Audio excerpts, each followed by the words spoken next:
So once a month, a few of my friends and myself get together and spend the whole weekend at one of our houses. This has kind of been a tradition between the four of us for about 2 or 3 years now. We've gone from playing Yu-Gi-Oh! To talking about deep political stuff, but I think some of our best memories have been from that abomination of a Mario Party game called Mario Party 9.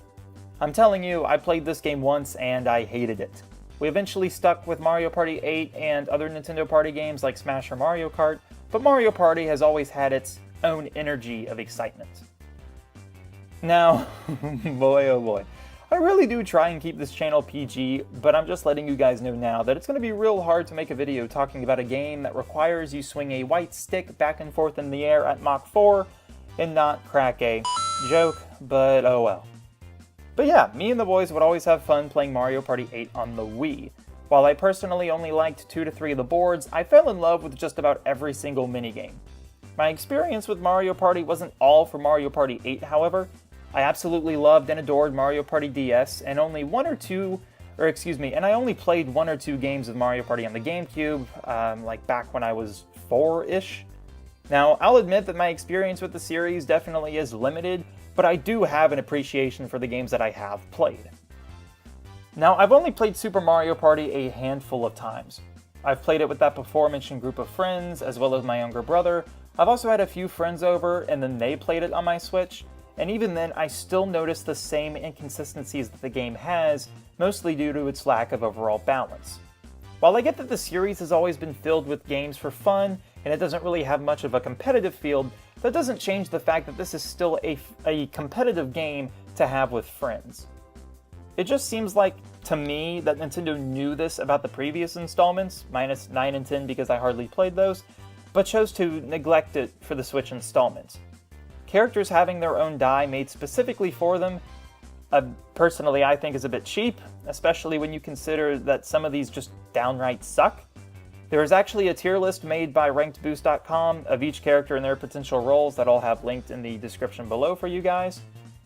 Now, this isn't the only issue that I've noticed. The game also lacks a handheld mode, or any sort of handheld capabilities, just tabletop. I understand that all of the minigames require a single Joy-Con, but why? Making a game that only revolves around this single use of a motion sensor controller for a home console that is 100% portable seems like a wasted opportunity, and I'll talk about The World Ends With You eventually. But anyway, Nintendo has made Mario Party minigames without motion controls before. The other half of me that dislikes Mario Party's forced use of the Joy-Con is the Joy-Con itself. It's easily half the size of a Wiimote controller. It would just, in my opinion, be much appreciated if Nintendo made a Wiimote-like controller that were Switch compatible, or just bigger Joy-Cons that don't connect to the Switch tablet, like a Pro controller, but more built for motion, I guess, play. Besides this, Super Mario Party also adds another new mechanic called Allies. When you land on an ally space or use an ally phone, one of the other playable characters that currently isn't in the game joins your team. You can then use their exclusive die as many times as you want. You can also have as many allies as possible, at least from what I've seen and played through. Regardless, allies will roll with you. They'll roll either a 1 or a 2, and then that will get added to your roll. If you have 3 allies and you roll a 3, you'll either be moving 6 or 9 spaces, which is pretty busted. It gets even more busted when you add this on top of the fact that certain characters are just flat out better than others. Now, I haven't unlocked every mode available yet. I'm still only playing the default boards with the NPCs, so all of this is kind of subject to change, but it doesn't look like it will, on top of the fact that a lot of the items you can get are just incredibly easy to unlock or just buy. Stars cost 10 coins, golden pipes, which are instant stars, also cost 10 coins, so then you can get effectively a star at any point of the game, no matter where you are, for 20 coins, which is how much they were in previous installments, except you had to work for them. But, yeah.